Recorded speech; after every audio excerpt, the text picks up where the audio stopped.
Welcome to this episode of the Conscious Fertility Podcast. Today, we are honored to have Dr. Andrew Newberg, a world-renowned neuroscientist and expert in the study of the brain's role in religious and mystical experiences. Dr. Newberg is the Director of Research at the Marcus Institute of Integrative Health and a physician at the Jefferson University Hospital. With over 250 peer-reviewed articles and 14 books, 14 books. I'm trying to write my second book. He's got 14 books, and he's pioneered groundbreaking research exploring the connections between brain function, spirituality, and health. His research includes taking brain scans of people in prayer, meditation, rituals, and trance states in an attempt to better understand the nature of religious and spiritual practices and attitudes. Dr. Andrew Newberg, welcome to the Conscious Fertility Podcast. Thanks for having me on the program.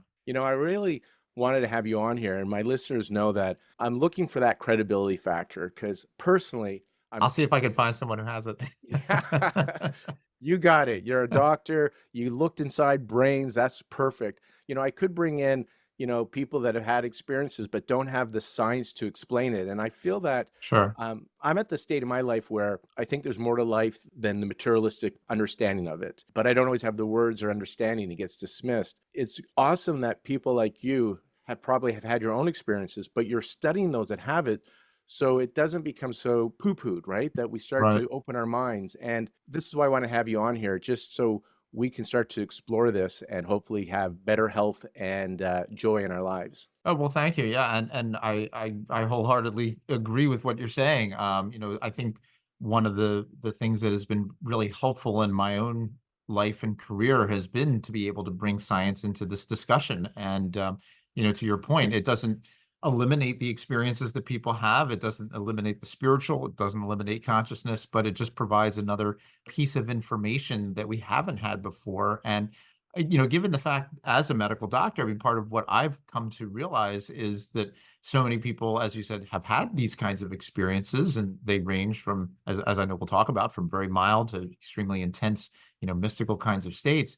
The idea of trying to bring some understanding of what's going on within the person, within our biology, within our brain, I think it helps us to realize that these are important experiences for people that have a profound effect on the person in terms of their overall life, but also have an effect in terms of their health and well-being, and whether that's something about their heart health, their brain health, their fertility health, all of the different aspects of our biology and of our health and well-being are, I think, very much folded up in along with our psychological status, our spiritual status, our social status. And so trying to understand that whole relationship, I think, has added a very important layer of knowledge to this discussion. And that's something that I hope ultimately continues to be helpful for people. In preparing for our interview, I saw that you have steps to help people have this more enlightened experience that we'll get into. I thought first we could kind of start to define things so we understand what Sure. we're really talking about. Do we have, from the neuroscientist perspective, what this idea of enlightenment or nirvana, or do you know from the studies you have with the participants, do we know why people want to be enlightened, for example? Well, I think ultimately, I mean, that's a great question. I mean, I think ultimately everyone is trying to get to a better understanding about the world, trying to learn more about themselves, how they connect to the world. And so there are different phrases that people use, and people sometimes use enlightenment, awakening, understanding, clarity, whatever it is. But I think that there's certainly, I think within all of us, a sense of curiosity and a sense of wanting to connect to something greater than the self that is a key drive for all of this. But, I think one of the really interesting things, and a lot of this comes into this a field that I often refer to as neurotheology. So, this field of neurotheology is, I think, one of the really critical aspects of it is how we define some of these terms. And so, for a lot of people, that sense of enlightenment, that sense of spirituality could be very different across people. In fact, some of the work that we have done has been to try to just understand how these terms are defined. In fact, I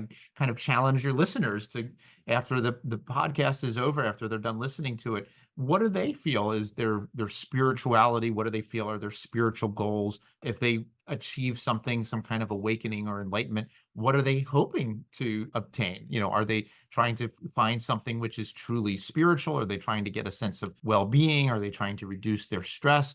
Is it, all of the above? And so that in and of itself to me is really a pretty fascinating question, which is how do we define so many of these terms, consciousness, mind, brain, spirit, soul. And so, it really, those questions in and of themselves are really pretty fascinating, and I think very important for us to continue to explore and try to understand, because that's part of the whole process of trying to, well, what do I mean by this, and then how do I go and try to get it? And I always like to distill things down as simple as possible. That Einstein quote, make it as simple as possible, but not too simple Right, that it loses its value. I really think at the end, people want to be happy. That's why they want the new right, car. That's why they want the relationship. That's why they want the baby, the healing. It's been my experience. And then they've written about this in all the old texts, that the external world will never bring that happiness. It'll give you temporary pleasure, right. but it won't bring happiness. And it seems like once you get to that age of 40 plus, you start to realize you got to go and do your inner work. And at the end of the day, I think for the Enlightenment, I'll talk from my experience and the people I get to talk to and work with, is they want that peace, right? They want Right. to feel at peace. They want to feel that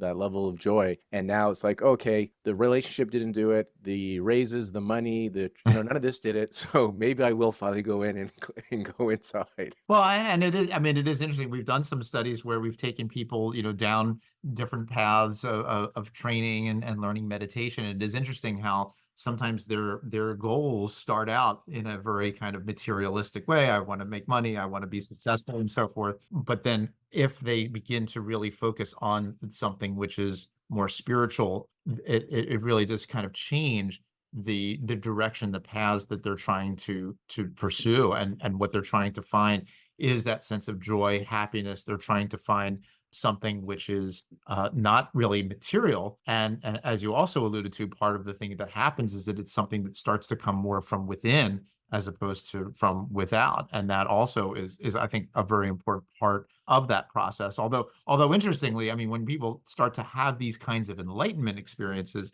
part of what starts to happen, and I know we'll talk about this in a little bit, is that people have this sense that it is something that's coming kind of from outside of them, but not in the material way, but it's sort of pulling them along. It's something that starts to happen to them as opposed to them forcing it to happen or trying, striving for it to happen. And I think that in and of itself is actually a very key characteristic, as we have learned by asking people the question about their experiences. Well, let's talk a little bit about that. How you're describing it is synchronicity starts to happen, and there's this wording that people say it's like these hands come from the heavens and open up these invisible doors I didn't know existed. And the way you described it, how I'm hearing it, is this sense of they get to a place of letting go. There's no resistance, so flow and receptivity can start to happen through them. You talk a lot in some of the papers I've read and listening to you in other interviews about surrender as part of this experience, this Yes. enlightenment experience. And in the process that I use, one of the reasons I was excited to talk to you, and there's many, is I have this approach that I learned from workshops, studying my training. It just kind of, that idea came through me. It became obvious that Yes. all the people were doing this notice, accept, choose again, and accept is a form of surrender. And I started realizing in my own experiences in the state of true surrender, it was beyond like relief. Like I've had like when you can let go and surrender and there's a sense of relief. So I'm no longer fighting, I'm at peace. And then I've had that surrender where it's profound peace. I can't describe it Mm, better than call it profound peace, and even bliss. Can't, like, what the hell was that, right? right. Which makes me realize it wasn't coming from inside, but it's not like out in the material world, how you described it. I have a neuroscientist here. What is happening in my brain when I have this profound peace? What's happening when I'm able to focus on uncomfortable feelings and rather than fight with them, like lean into them and relax into them? And all of a sudden, a state of acceptance, or some people use the word surrender, happens. And all of a sudden, I can feel it. There's a sense of relief. It's alchemy happening within inside me. That this is how I describe it. There's this sense that resistance is dropping, and then new miracles start to happen. And then Mm. later on, more synchronicity and other things start to happen. From your research and understanding the brain, because I use layman terms like that, what have I experienced? What are people experiencing in those situations? Yeah, so I mean, this has been a real focus and one of my favorite topics to talk about. So this, you're bringing up some really important points too, and there's a lot of interweaving of ideas here. Let me take a quick step back and say, okay, so you've talked a little bit about this idea of surrender and that sense that that's a very important part of the experiences that you have. So I've done a lot of brain scan studies, which I know we're going to talk about. When we do the brain scan studies, we're looking at people who are having or who have had or trying to have some kind of experience, some kind of spiritual experience. But we realized early on that part of what we also need to do then is understand what the experience is. Because if I'm just looking at a brain scan and I don't know what's going on inside or what you're feeling or thinking, then it doesn't really help me very much. So we conducted a survey of people's most intense spiritual experiences. It was an online survey we did over a period of about 5 or 6 years. And it really created kind of a treasure trove of data for us, because we asked people about themselves, what their traditions, their religious or spiritual traditions are, their age, their medical issues, and so forth. And then ultimately we kind of gave them a box and we said, tell us about, whether you want to describe it in a paragraph or pages, whatever you'd like, but tell us about your experiences and describe them for us as best as possible. And then we could use that information to try to find out where similarities are, where differences are. And, on one hand, everybody's experience is unique. Everybody has a different elements to their experience in some kind of fundamental way. But there are certain core elements of these experiences that seem to be shared by everyone when they have them. And so one of the main ones, which you've already mentioned at length, is this sense of surrender. And part of what we also then try to do is say, well, if people have these different elements of this experience, where does it seem, what might be going on in the brain, and how do we think about this in terms of what the brain does? Do we have evidence for it based on our brain scans? And so to take the topic of surrender, it certainly is a universal characteristic. People talk about that. And as you mentioned, there's some other words: letting go, surrender, flow. I mean, I think there's several different kinds of words that people talk about. But it is that sense that whatever you were striving for, whatever was trying to happen, suddenly it takes you over, you let yourself go, you release yourself into the experience, and then it kind of pulls you along. So that is part of what makes these a very powerful experience for those people. And of course, as we'll also talk about, all of the different elements kind of exist along a continuum. So we've all kind of let ourselves go a little bit and then let ourselves go a lot. And that's kind of the same for a lot of this. So, but now where does this go? Where does this occurring in the brain? Well, when we look at the brain, part of what's also happening is that there's lots of different parts of our brain that I think are involved in these experiences. And so what exactly the person's feeling, how they're doing it, has a lot to do with what's actually happening in the brain itself. When it comes to this feeling of surrender, what I have always postulated and what we have found the evidence for with our brain scans is that our frontal lobe, which is located behind our forehead,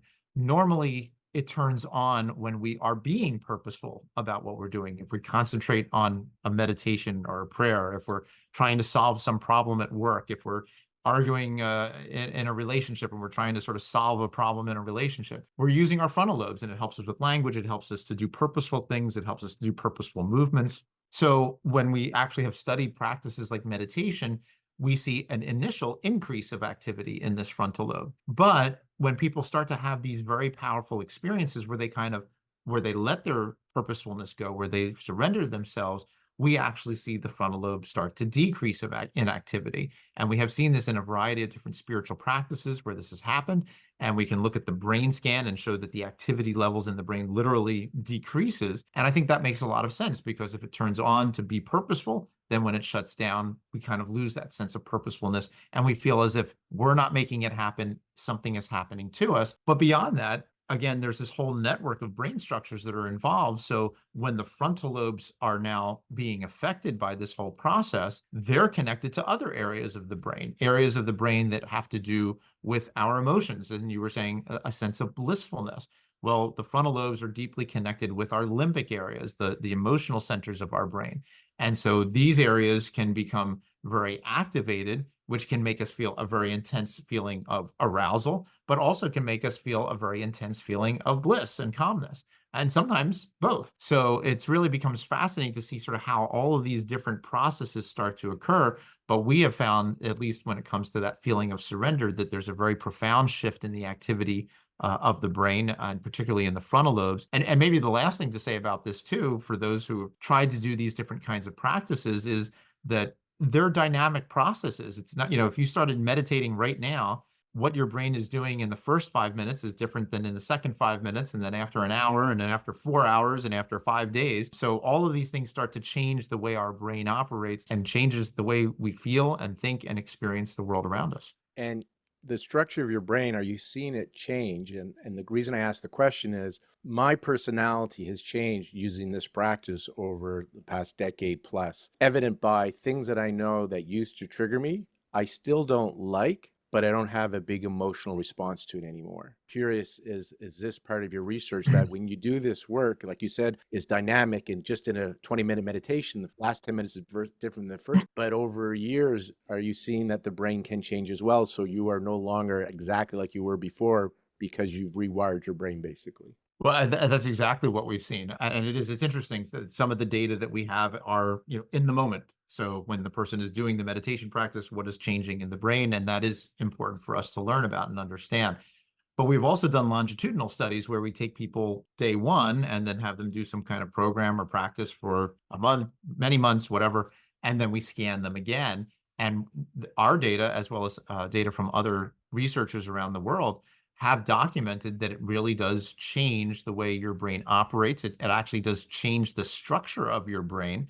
And so, just keeping our focus on the frontal lobes for a moment, what data has shown is that, and I love to use the analogy of a muscle. So, if you want to lift weights, what's going to happen if you lift your arm weights, your muscle, your biceps get physically bigger and they get functionally stronger. They can lift more, they can do more. So what happens with the brain? Well, when you do these kinds of practices, what the data has shown is that long-term meditators, for example, literally have thicker frontal lobes than those people who are non-meditators. So just like if you were lifting a weight, your neurons, your brain cells, your connections, they become bigger and stronger. And so the structure of the brain actually changes. And then in my studies where we look at the function of the brain, we have found that the frontal lobe is also functionally more active. And if the frontal lobe is involved in regulating your emotions and helping you to concentrate and helping you with memory, then you're going to be better with your concentration. You're going to be better with your memory. You're going to be better at regulating your emotional responses.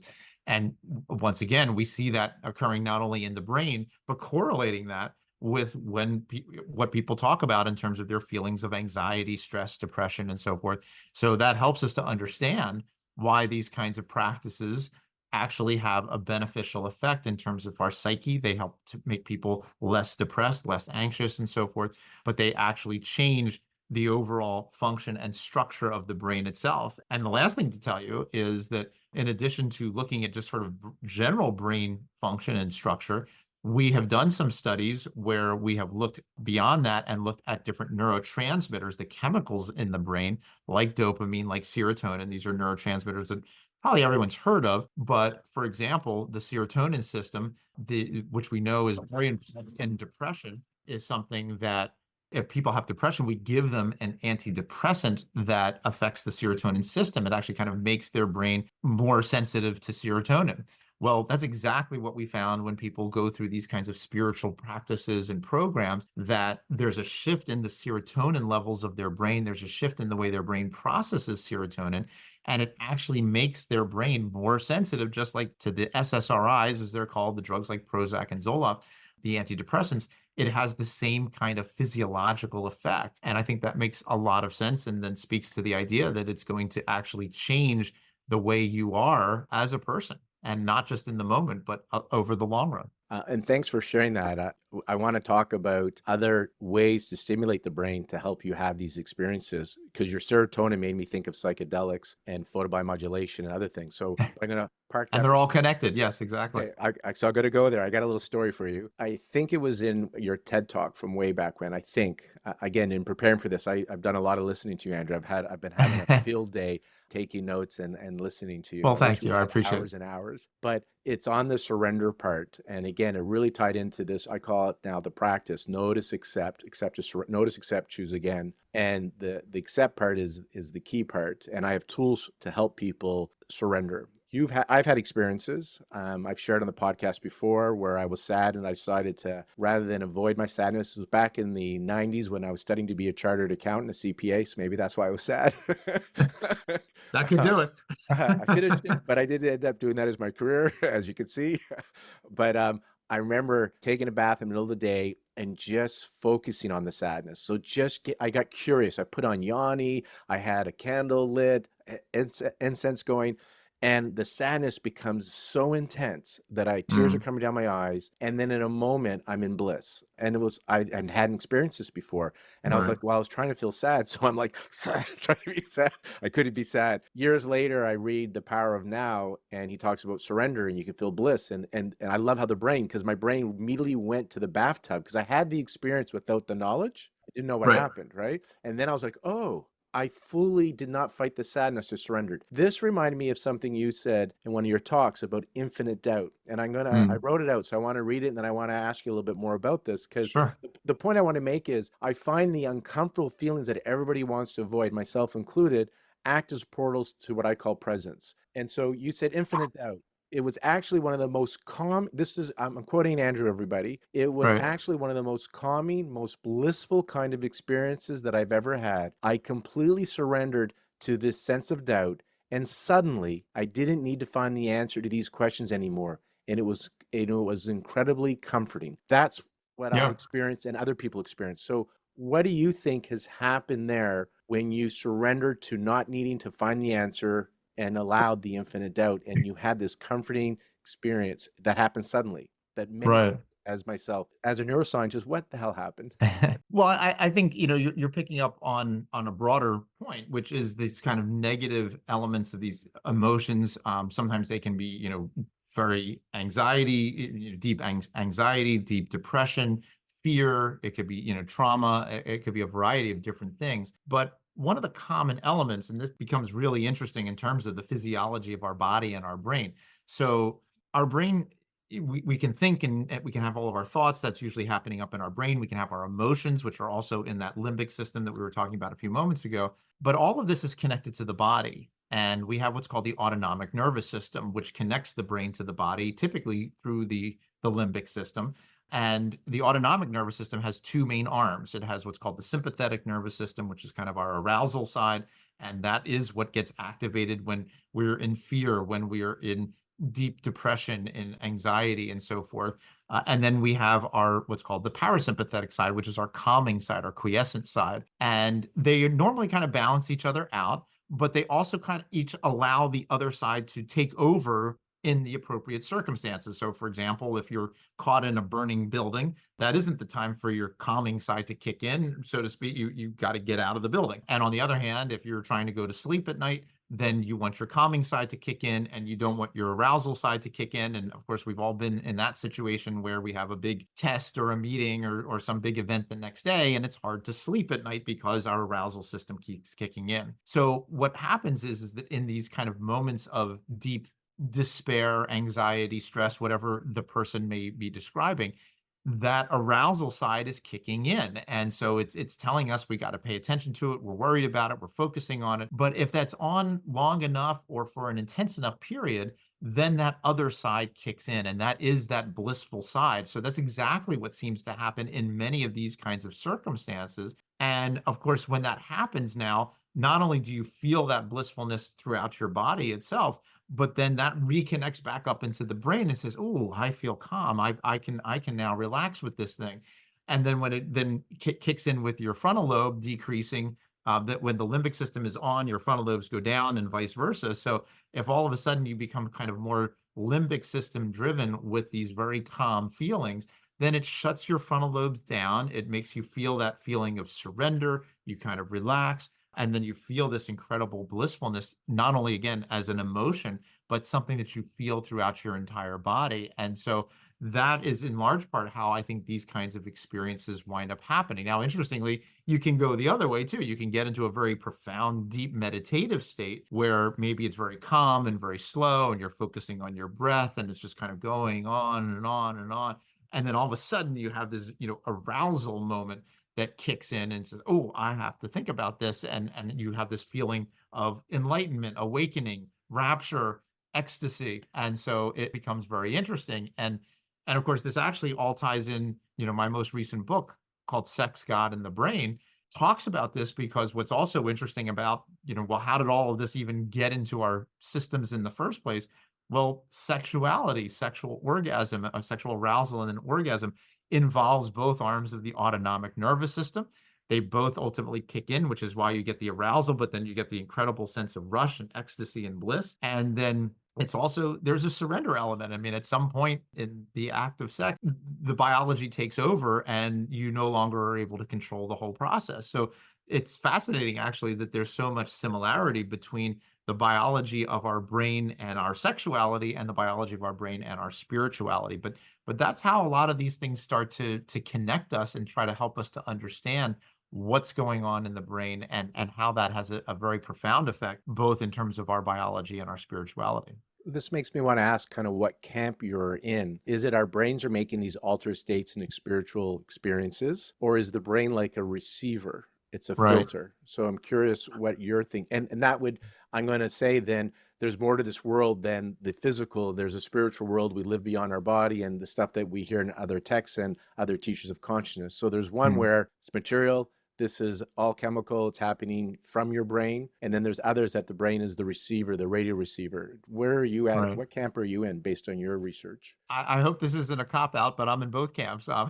Because actually, I think, this gets back into the idea of what neurotheology is about as well, which is that we're really talking about the spiritual side of ourselves, the biological side of ourselves, and we have to be very careful about how we interpret all of this information.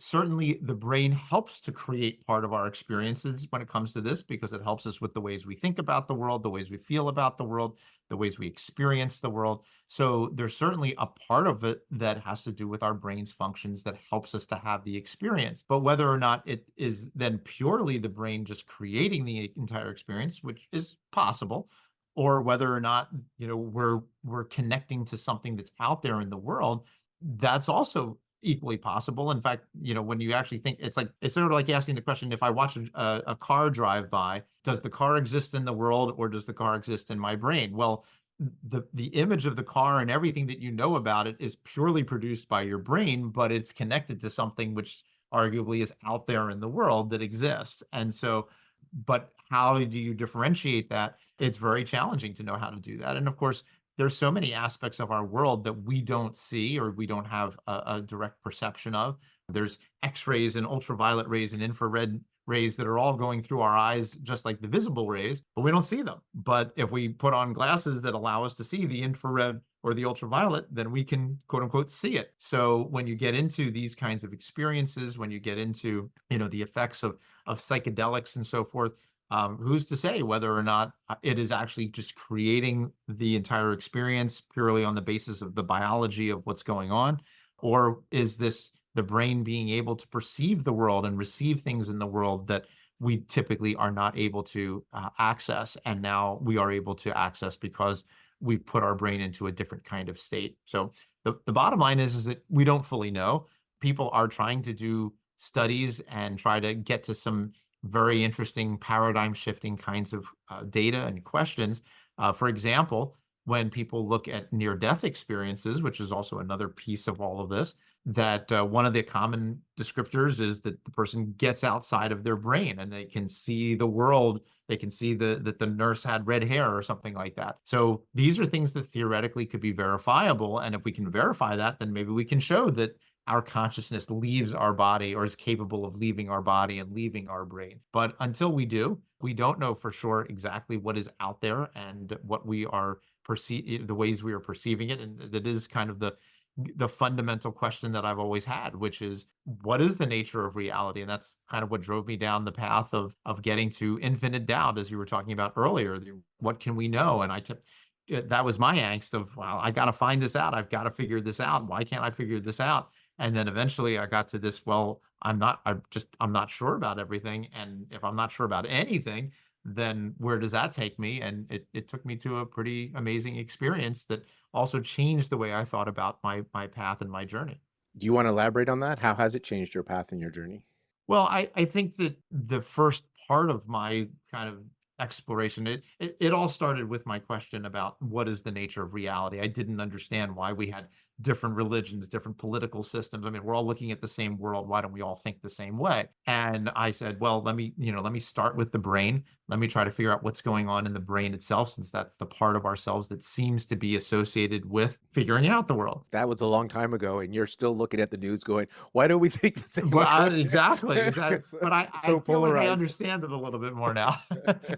So I went down this path of science, and which I still love, obviously, and still love to do research. But to me, there were some questions about the nature of consciousness, the nature of subjective experience, that went beyond what science seemed to be able to help us with. So I started to look at other aspects of this, and I started to look at philosophical, theological perspectives, and really trying to look at that side of things. And as I then finally got into this whole world of neurotheology, again, part of what was going on in my mind was that it became very contemplative. It became I was really focusing my mind on these kinds of discussions. And when I had this experience, what I said was, well, if there's anything I'm not sure about, I'll just say, well, I doubt it. It doesn't mean it's wrong. It doesn't mean it's right. I just don't know. But as I went through this entire kind of what I call kind of a deconstructing process of the world, I began to put more and more and more things into this realm of doubt.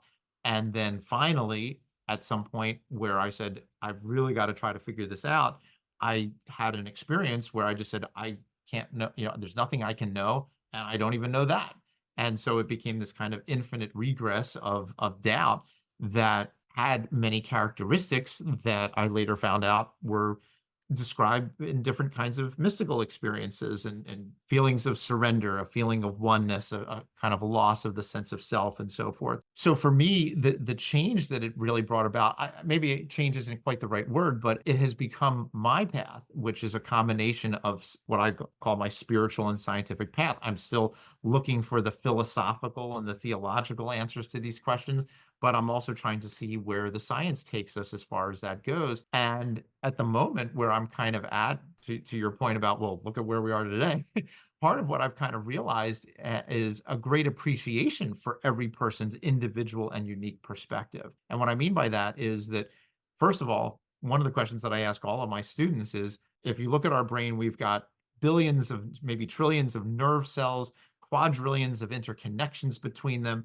electrical activity going across their membranes, sodium and potassium ions crossing back and forth, release of dopamine and serotonin and many other neurotransmitters, and blood flow and metabolism, and all these things going on in the brain. So where in all of that are your thoughts? Where in all of that is your consciousness? We don't know from a scientific perspective, certainly. But that being said, if you think about what's going on in my brain versus your brain versus the people who are listening brain, well, they're bringing to bear all of their genetics and how much dopamine and serotonin they started with, and how much they have now, and what experiences they've had, and what traumas they've had, what great things have happened in their life, what they've read, who's taught them. And so to me, it's actually not a surprise that if there's 8 billion people on the planet, that there should be 8 billion religions and 8 billion political systems. No two people look at the world exactly the same way and understand the world in exactly the same way. And that's one of my idealistic hopes of this whole field of neurotheology, which is to say,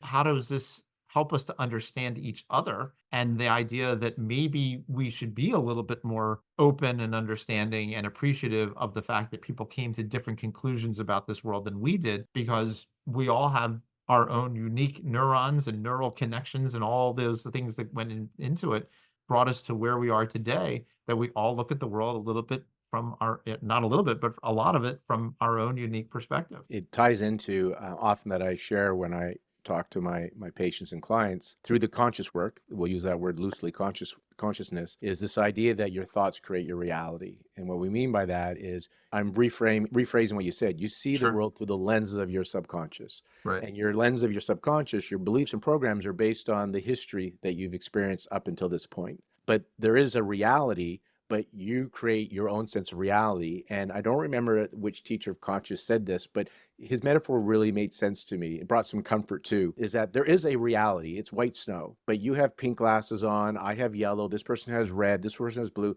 So everybody's seeing their version of the reality. So it looks different, but the reality is white snow. But we all have that. And so tying into what you said earlier, the filter that we have is the brain, or maybe consciousness throughout our cells. Hence, we get that gut punch sometimes when there's an emotional stuff. It's not just I don't think it, I can feel it, is that we're having this experience that comes through us. So the lens that we see through is going to be how we're going to experience it. And as we shift or change our brain, we can see differently. Like you talked about like infrared lights or certain things we can't hear or see, but they're there. We just can't filter it through our experience. So there's an idea that there is a reality happening. And as we evolve as humans and as individuals, we may start to see the reality differently as we tap into more of our brain power or whatever this body is all about. Yeah, and I think people also need to understand and appreciate that our brain and whatever the external reality is are in this kind of reciprocal relationship. So whether that's with a partner, whether that's with the world, whether that's with our job, whatever it is, we do certain things, and then that changes the external world in some way. And then we receive that new information and we interpret it in whatever ways we do. And then we put something back out there, and it keeps kind of coming back and forth. So, 100% that we are creating our reality in that regard, but it's also because of this interrelationship that we have with that reality. And so when you're talking about people who are together as partners or trying to deal with their own psychological issues or fertility issues or whatever it is that they're dealing with, how they both perceive it is going to continue to be dynamic and evolve and change. And so, there's a lot of power in that because it gives us an opportunity to kind of modify the ways in which we think about our world. There can be concern about that. I mean, part of my challenge was trying to find an answer, and it was like, what's wrong with me? Why can't I find the answer? And then finding out that I didn't have to find the answer, that really changed my whole perception. While it gave me the ability to continue to strive for it, it put it in a whole different way. It helped me to no longer have that level of angst and trepidation and worry and so forth, because it enabled me to think about the world in a different kind of way, and in a way that was much more positive for me. We said we'd mention the psychedelics. So I kind of want to give a little background for this.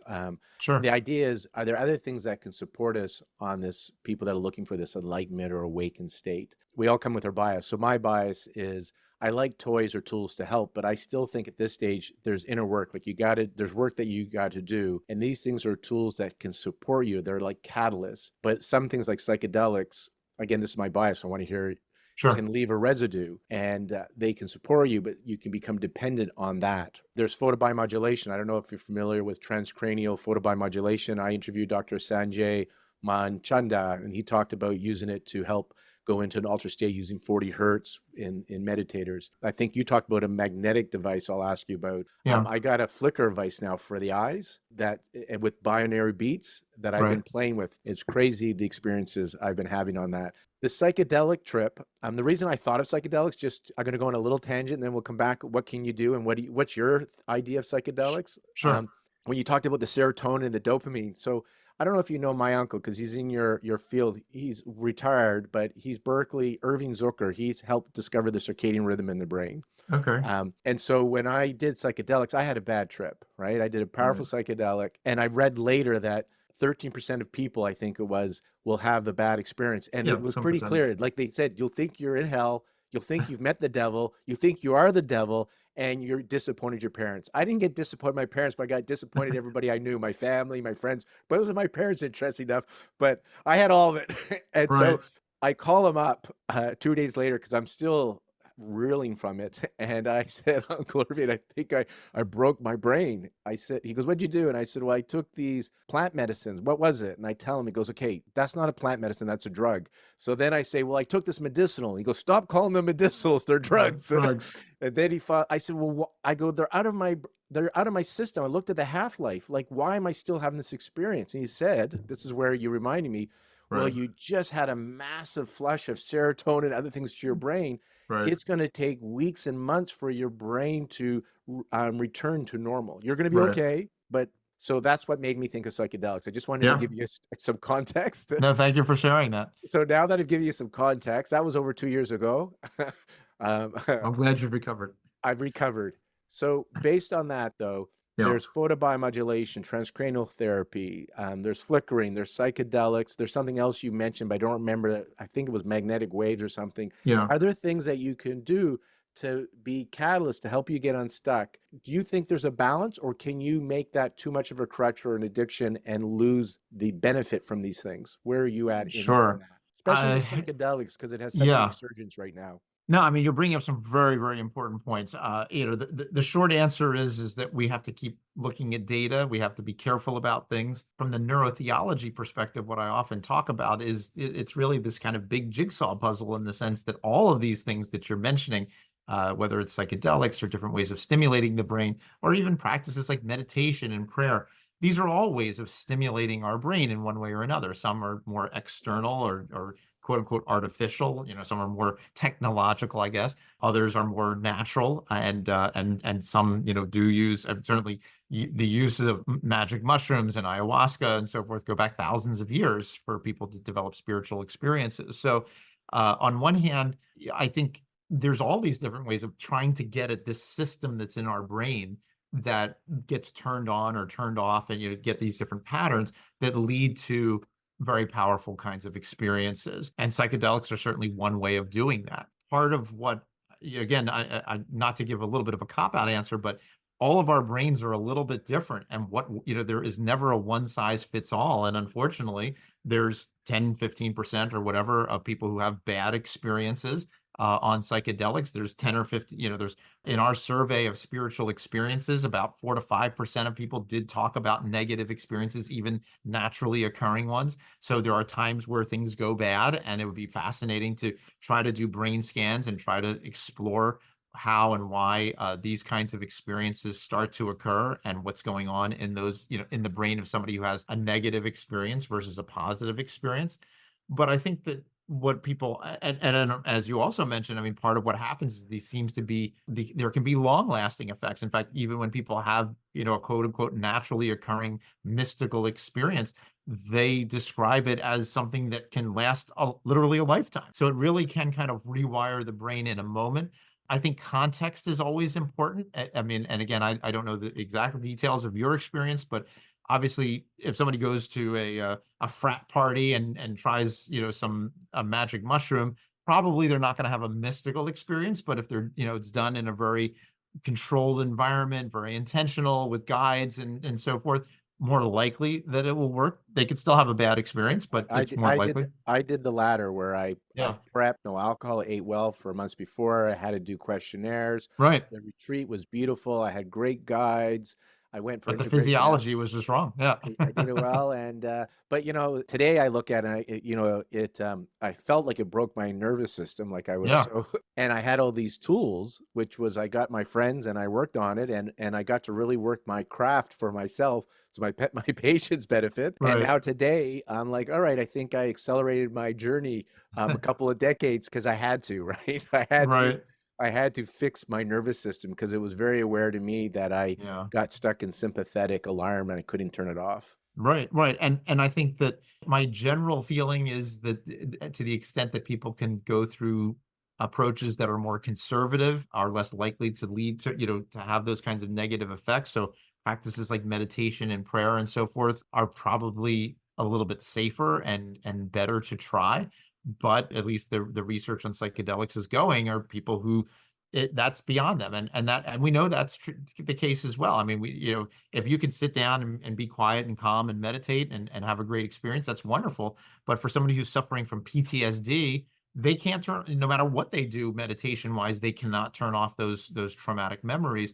And so they may need a medication or even something like a psychedelic. So I think that it can be, as with everything, they're all potentially useful. They're all potentially appropriate in the right setting. But I think it's wrong to say, well, everyone should try these things, because I think there's a lot of people who it doesn't work well for. And I think, part of what I do in my world, and you mentioned in the introduction, I'm in the world of integrative medicine. And so we do try very much, to the extent that we can, try to tailor approaches for each person. The problem is that what we don't have this data. Like it'd be great to say, we're going to scan everybody's brain who goes through the retreat that you went through. And then we're going to find out that the 10% of people who had the bad experience, well, their frontal lobes were particularly underactive to begin with, or something like that. So then we can scan people and say, okay, well, if you got an underactive frontal lobe, then you shouldn't do a psychedelic. You should try something else. But we don't have that data right now. So I think we are, to a certain extent, limited by saying, what are your goals? What are you hoping to achieve? What are the approaches that are available to you? Which are the ones that are kind of the least intrusive that might work? And so, can you try a meditation practice? Can you try something that's more spiritually oriented and hope that you can get the kind of experience or the effect that you're looking for? But ultimately, if that doesn't work and you've tried other things, the person's tried other things, then trying a psychedelic to help them deal with a very problematic situation, that may be the right direction to go, but we also need to do more and more research to try to understand that. So I think that, all of these things are possibly useful. Certainly, we do know that whether it's psilocybin, whether it's meditation, whether it's a near-death experience, whether it's something else that a person has done, can elicit these kinds of experiences or help people have these kinds of experiences. So that's all part of the process. But exactly how and when and how to advise people, that is a real challenge. And hopefully we'll get more and more data to be able to answer those questions more effectively. It's like the waiver. On your trip, you may meet God or you may meet the devil, or they may Yeah, be the yeah. same person. Well, and that in and of itself is kind of an interesting characteristic too, which is that there are many different descriptors that people use. And sometimes people say, I felt God, I felt a force, I felt an energy, I felt electricity. And one of the questions that I have is, are they the same experiences that are interpreted differently, or are they fundamentally different experiences? I would think that if you think that you're incredibly positive and kind of godlike, and then on another experience, you're incredibly negative and devil-like, that's probably a different experience. But feeling God, feeling a force, feeling love, maybe those are the same experiences, maybe they're not, and so that's also part of this larger discussion, which is doing a phenomenological approach of understanding these experiences, but then delving into the biology as well and seeing where the distinctions and the similarities are. To summarize that part, is it's individualized, like you said. It's not a one size fits all. And then there's mega dosing and microdosing of Right. psychedelics. So, Yeah. and obviously it's understandable, because when I share this, I always say I'm not against psychedelics. I'm not one of those people for or against. I'm Right. very curious, open-minded. Obviously, look what we're talking about. And I've seen it help so many people. I just Right. know some people are not going to have a good experience. Right. And like you said, we're I think it learning. has to be used carefully, and I mean, it should not be used in a blanket way. It should not be used for everyone, but exactly who and where and when, as the research comes about, we may find that there are some very appropriate people who it's useful for. But it gets back to also the earlier question, and I kind of mentioned this too, is that if you have some profound spiritual experience under the influence of psilocybin, does that mean that, in our Western-based model, that's an artificial experience and it's not real? It's just your brain producing the experience? Or did it somehow open your brain up to a world and a reality that we don't typically see, that enabled you to have that kind of an experience? So again, even from a reality perspective, it's not clear what those experiences really mean yet. And my bias would be, regardless, going into a psychedelic experience, have a practice going into it, and then have a practice coming out of it, because you still need to do your own work. It's just a Right. catalyst. It's a support. It's been my experience. So you got to have that. And I've had one person also who's come to me because they heard my story on another podcast and they were in a really bad place. And I was like, great, herbally, I had an idea already, and acupuncture, we worked. And it took me close to 6 months to a year to get back to normal. It took him a week. Right. So it's good. I know we're at time here, so I wanted to, with just sharing, and if you have any comments here, but I said I was going to Sure. share this and ask you about it, but I'm going to kind of read what are some of the core elements of an enlightenment Oh, sure. experience. And so you talked about intensity. It's highly powerful and deeply memorable. Right. 2 was clarity. You had this understanding of life, this knowing. 3, a profound sense of connectedness or oneness with the universe or divine presence. So you kind of dissolve, which I think why so many people in conscious world want people to do their conscious work, because then we would not want to go to war with each other or compete Right. if we feel a sense of oneness or connectedness. Surrender, which we've talked about, feeling, letting go, or being carried by the experience. And then permanence, was number 5, Mm. causing a lasting change in the individual's perception and worldview. I think what people want to know is what's your path towards enlightenment? Because you also had 5 steps towards enlightenment. And I'm curious if you want to share that. I have them written down here, but do you have them off the top of your head? Or would you like me to list them and then you can comment on any of Well, these? you can list them. Actually, that'd be Okay. good. See if I paid attention. That sounds good. Okay. So You're getting step everything 1, right so far. yeah. Step 1, a desire to change. So there's got to be an Right. intention there, right? Desire to Correct. change. Step 2 was preparing your body and mind. What does that look like, by the way, when you say preparing your body? I think of learning to relax the body and mind, but what does Yeah. that mean for you? Well, it's a little bit of you've already kind of talked about it as well, which is that people need to do their own work. They need to, consider a practice or approaches that would be helpful for them. And to some degree, they have to be okay with the fact that they're now going to go about this process and not necessarily kind of fight against it, but allow themselves to be open and affected by the process. So they have to have that intention to want to change. They have to kind of be open to the possibility of changing. They need to do some work, some contemplation, some, whatever it is that kind of helps them to get in touch with who they are and what their goals are. That's all part of the process as well. 3 was creating a ritual or a practice. 4 is surrendering to the experience. And this is my practice, my formula of notice, accept, choose again. I feel Right. like I have come across a formula that can really support that surrender to get you out of your thinking brain into your body, into your felt sense. And then step 5 is reflecting on your experience. Right. Well, so the ritual part is very important because it's about, really finding the approach, the practice, the whatever it is that works for you. And again, there are thousands of different ways of doing it, and people can even develop their own ways, but it's finding that approach. And sometimes it could be multiple approaches. It could be, I'm going to do Buddhist meditation and I'm going to do this, Christian prayer or something like that. It could be a variety of things, or it could be one thing.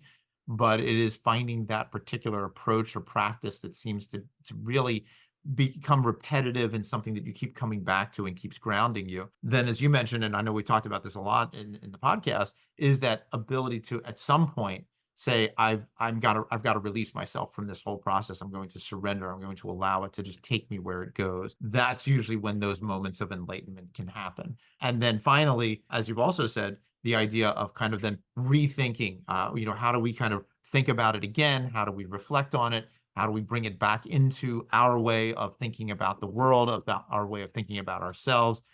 So this becomes very important for us because when you talk about enlightenment, there's sort of 2 basic aspects of it. One is the moment of enlightenment, which is kind of, becoming enlightened, that enlightenment experience. But then the other part of it is being enlightened, which is what you take and that the list of characteristics of these experiences, that permanent change, that transformation about how you now begin to look at the world and look at the world in a different kind of way and from a new perspective. So I wish I had a button that people could push to just make those experiences happen. And unfortunately, there's never a definitive, there's never a guarantee, but that also, all of that information that we were just talking about, the core elements and the approaches that people seem to take, that a lot of that came out of our survey because those are what people have told us. And people have said, I had this practice, I did this, I surrendered to the experience, whatever it was that happened to them. That's how they kind of went down their own path. Now, again, for some people, they took a drug and had an incredible experience. For some people, it just happened naturally. They were just walking down the street and suddenly saw the world differently. So again, there's never a one size fits all. There's lots of different ways of happening.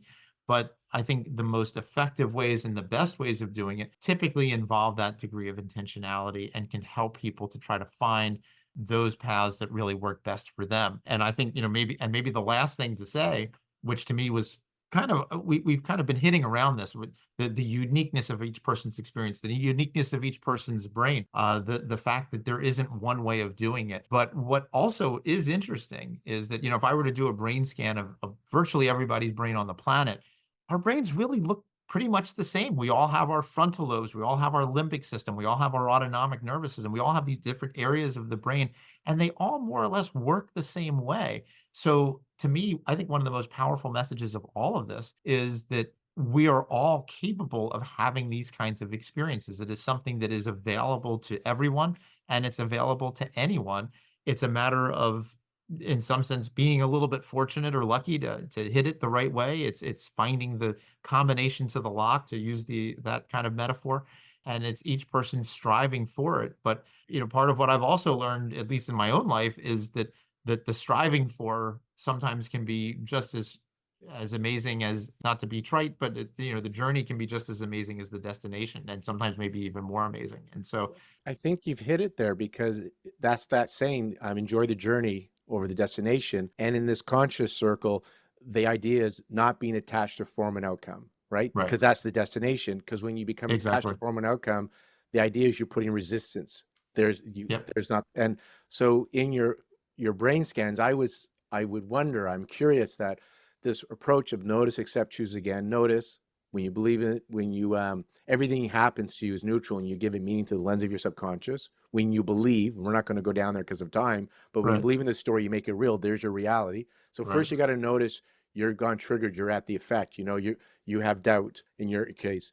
right. Then the accepting is bringing in tools to surrender. What I think happens is resistance drops. And what I would suspect when that relief happens, or peace, profound peace, is the brain changes. That's what, Mhm. and now you're having these spiritual experiences. And the choose again is, now that you're at this place, how do you want to be in this world? Now you have the option, because you're no longer fully at your history. You get to choose in the moment how you're going to be. And I Right. find that sometimes we need a little doing to get into being. So that's what my approach is some tools, some doing tools to help people get into that state of surrender. And like you said, sometimes people do well with taking a medication to get into that surrender. And sometimes they need that, yeah. But to be able to do this at work or any time of day where you cannot take a medication, it's nice that you can keep yourself present and not reactive. Exactly, exactly. And but the last analogy I'll give you, which, if this is helpful for the listeners as well, when the frontal lobe is on, it is also kind of keeping everything that we think about in its proper folders, if you will. I think about it, it's a big filing system, and everything's in its proper folders. But the problem is that if our approach is not working for ourselves, then we're not keeping our folders in the right spot. When the frontal lobe's function drops, as you're talking about, it's kind of as if we've sort of thrown all the folders up in the air, and now they can be resorted. And now you start putting them back in, but now you're putting them in a different way. And you have an opportunity at that point to put them in a way that winds up being healthier, that helps you, puts it in a way that that enables people to see the world in a different, from a different perspective. Hopefully opens them up to a more spiritual, more loving, more compassionate perspective, and more compassionate, not just for the people who are out there, but for themselves as well. And I think that is of vital importance, that people look at themselves as compassionately as they look at other people out in the world. And so having the ability to do that, and to be accepting of oneself, be accepting of one's beliefs and approaches to the world, and being okay with that, and being compassionate about that, I think is actually very, very important for people. Thank you very much, Dr. Andrew Newberg. He has so many books. His latest is Sex, God, and the Brain, but he has over 14 books, or he has at least 14. You got to check them Yep. out. I'm on your website now looking at them. I have some on audiobook, so I've been listening to them. His website is andrewnewberg.com. We'll put that in the show notes. And he's got lots of videos on YouTube and on his website, his books, papers, research. And thank you for reminding us that we all have this brain, so we all have the potential, the ability to have these experiences. It's not, Yep. you don't have to spend 40 years on a mountain meditating. There's Nope. ways you can do this. Exactly. Andrew, thank you very much for joining us on the podcast today. I really appreciate it. This was fun for me. Thank you.